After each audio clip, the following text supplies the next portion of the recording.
She works here. Is she here today or is she off? She got the cute little outfits, black one with short. She says Hey, Are you? I am Kim. Who are you? I am. Do you What? got a minute? Sure. What you got there? Huh? What you got in there? There. Oh, so cute. What's going on?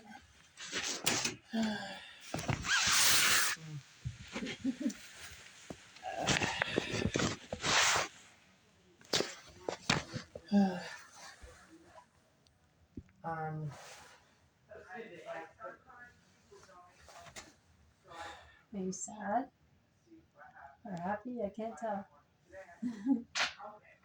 I don't know how to say this. What's your teddy bear's name? Cupcake. Tucker. Huh? Tucker? Cupcake. Cupcake. Yeah. That's cute.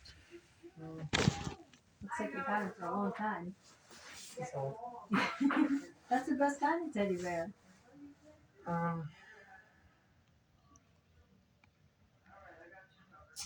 I guess we feel awkward being here because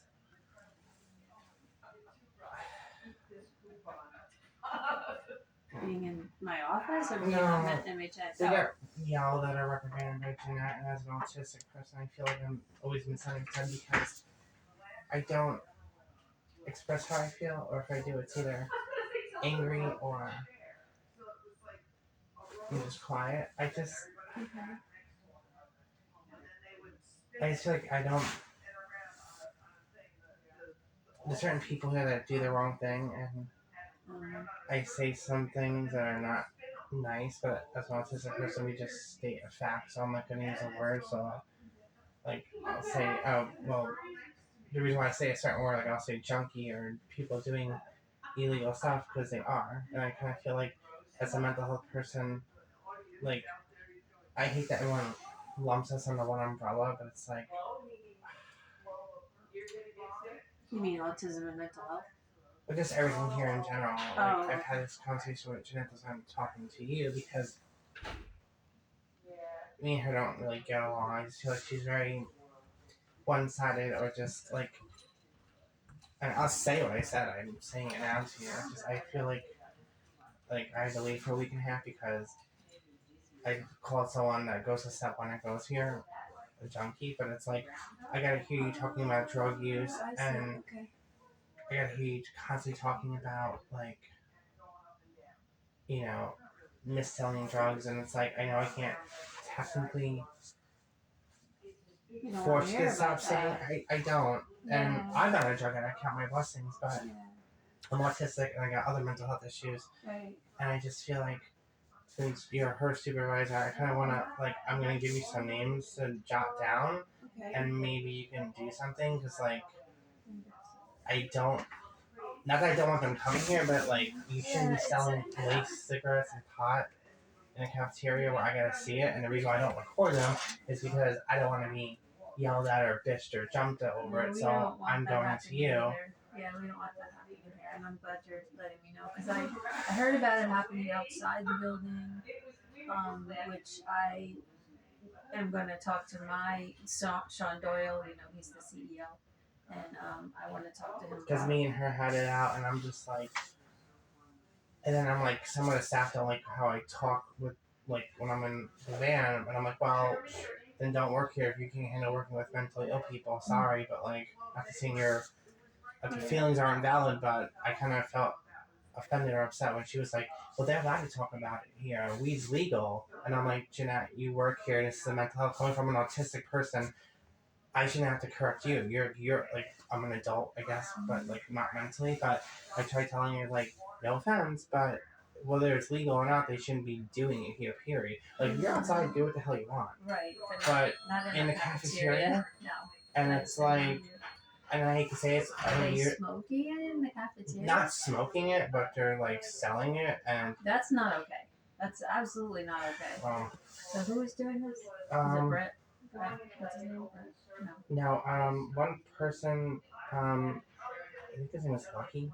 Lucky. And then you got Melissa and Andy, which I know go to step one, and I heard through somebody else that tries talking to me, and I'm like, why are you telling me all this information? Like, I say to myself, I sit by myself because I'm introverted, because I'm autistic, and I'm like, this person just rambles on to me, and I'm like, I don't want to be too rude to this person, but it's like, I told Joey, like, look, like, why are you telling me this stuff if you hang out with them? Like, I feel like you're an instigator, and it's like, I don't want to be around the bullshit.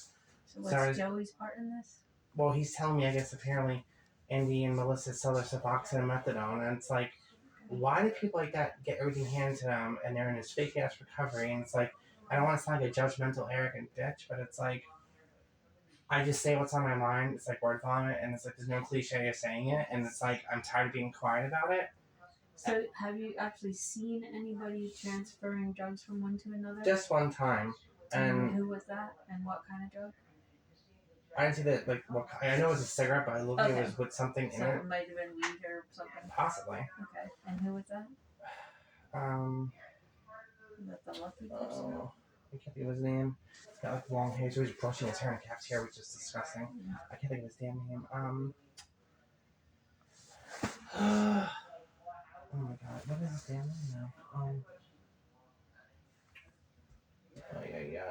I can't think of his name. He hangs out with them. I just can't think of his darn name. He always has a book bag. Hangs out with Melissa and Andy. Yeah, and I just can't think of his darn name. I just hate the fact that like I'm the only one here that complains about it, and it's like, ridiculous. Actually, you're not. You're not. I won't mention anybody else's names, but you're not the main person.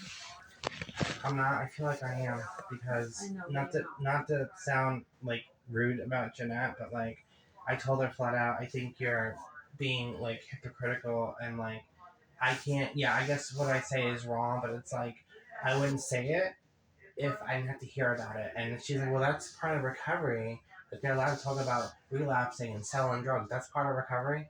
I'm like, I know I can't police what people say in a cafeteria, but I don't really want to hear about like drug dealing or being a drug addict or a drug dealer. It's like you're supposed to be in recovery. Like take that shit to step one.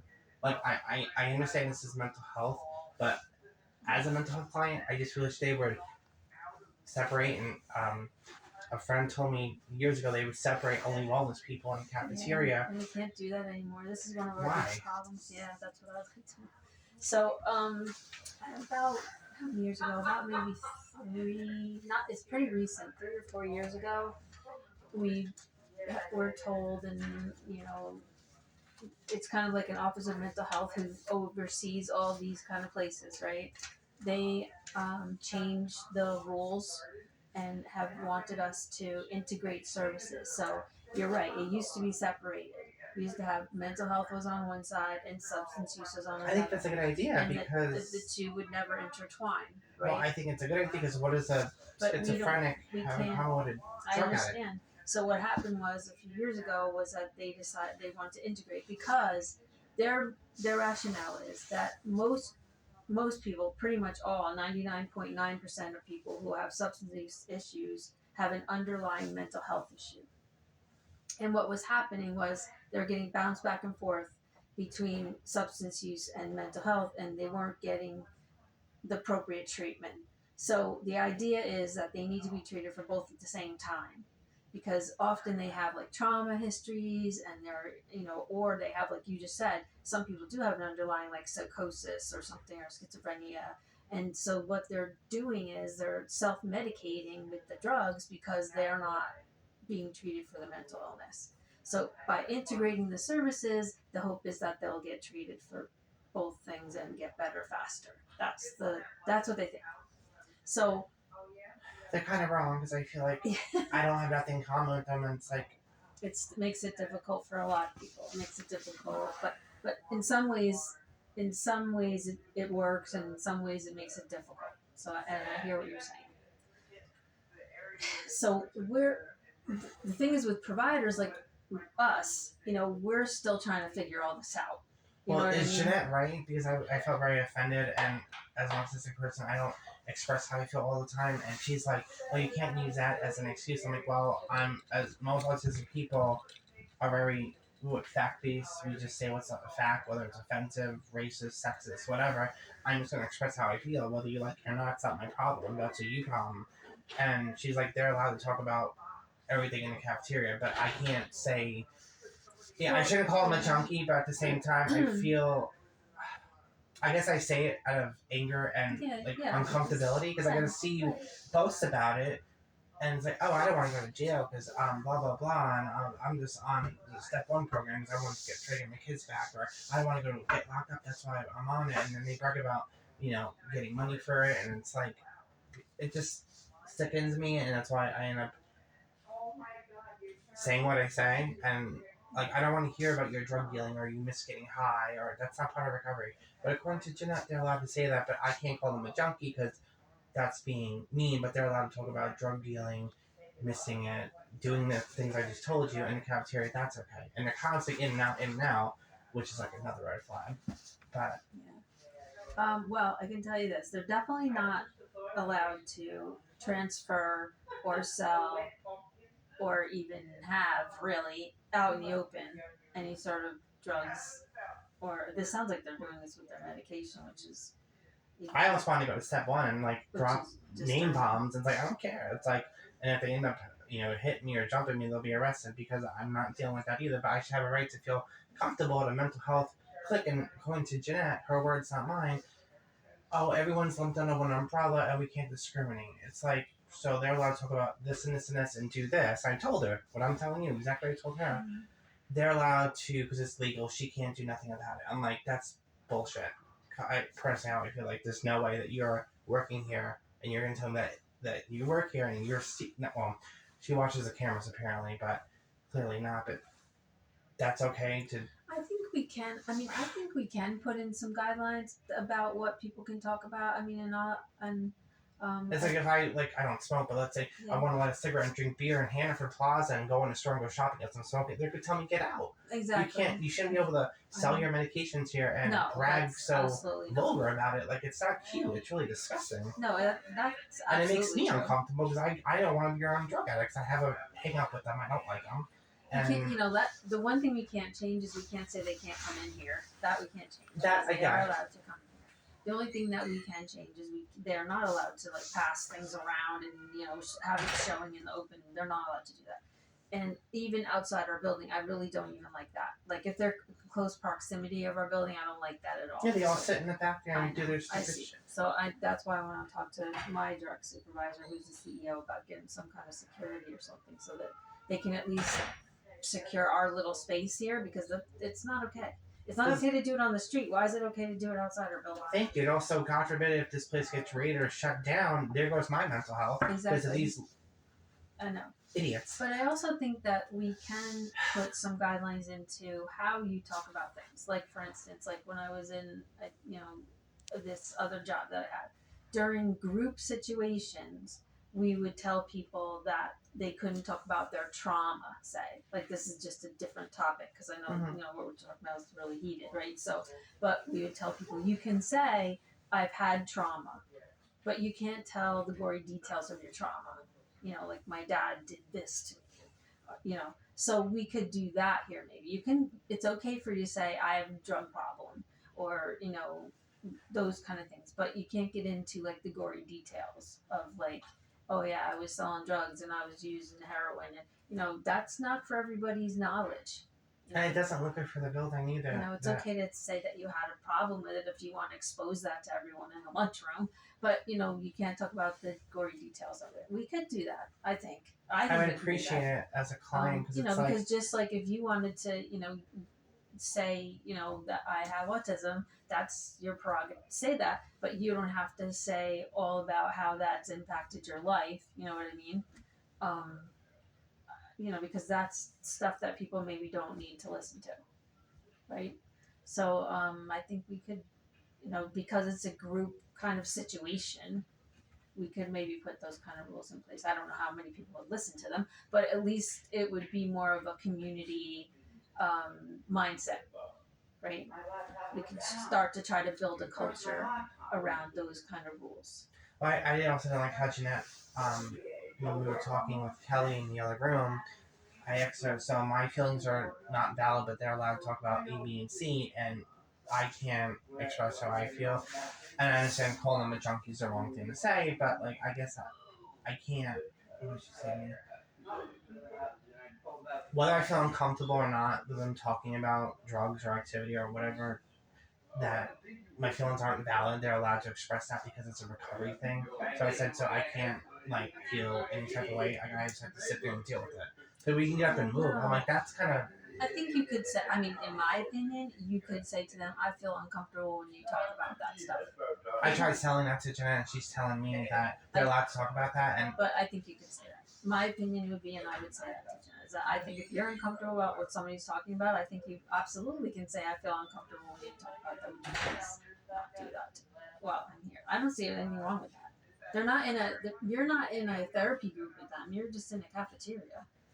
You know what I mean? Like if you were in a group with them and you both all signed up for the group, you know what I'm saying?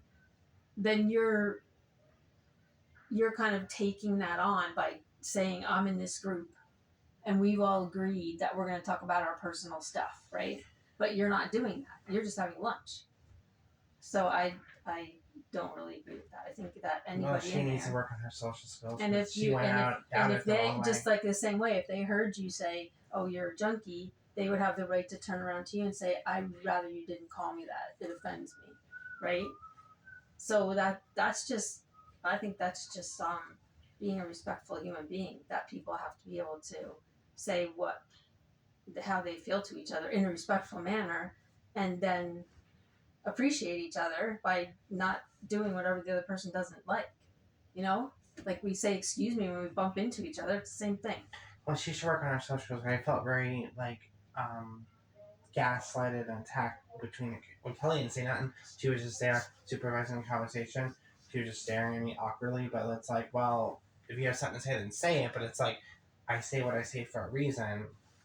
And I just didn't like how my feelings weren't valid. I just had to sit there and deal with it or get up. But they're allowed to sit there and talk about what I just said to you. Like, I think she needs to work on her, like, social skills. I don't know. I just felt very, Invalidated is the word that yeah, and kind of like they have a hierarchy compared to me. Not that I'm better than them, but I feel like she was taking their side more than me. And I'm like, so you're going to sympathize for the drug addicts, the one who doesn't have a drug problem, who's autistic with mental illness, and I just have to deal with it.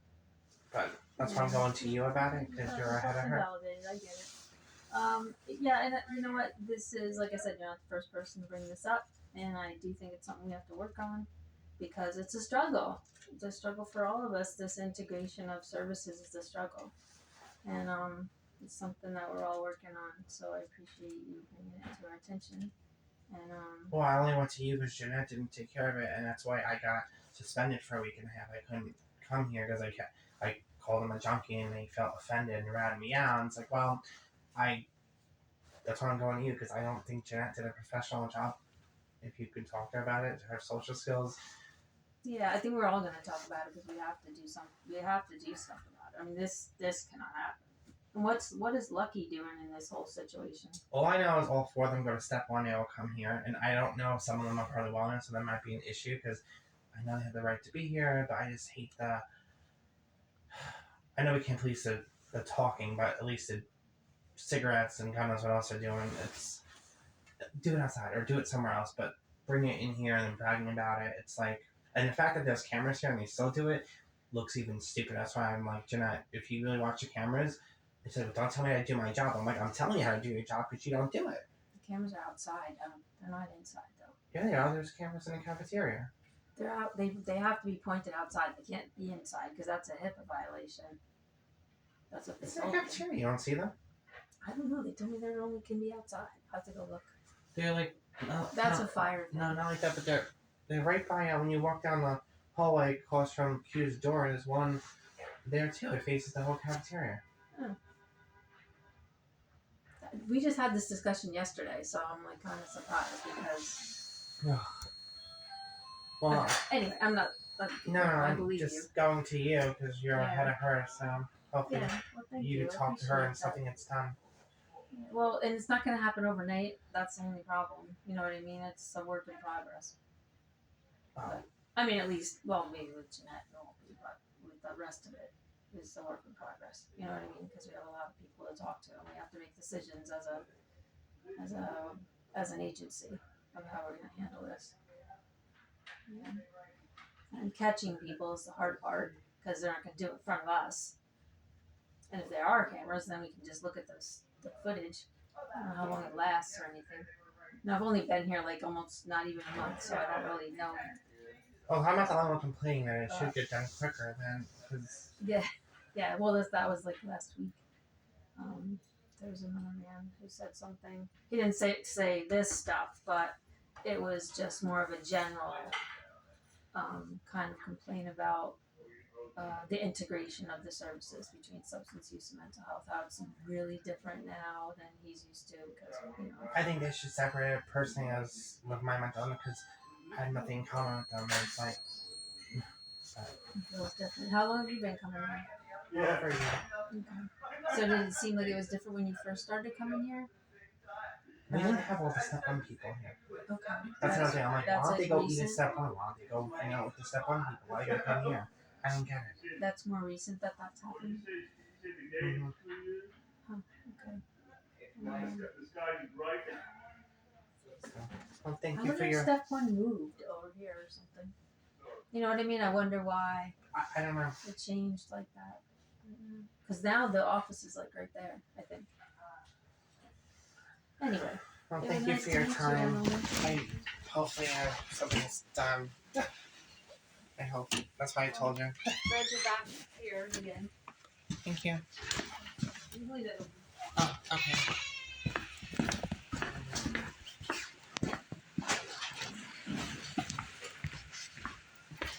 $11:44. What time is your I had to leave at 1:30.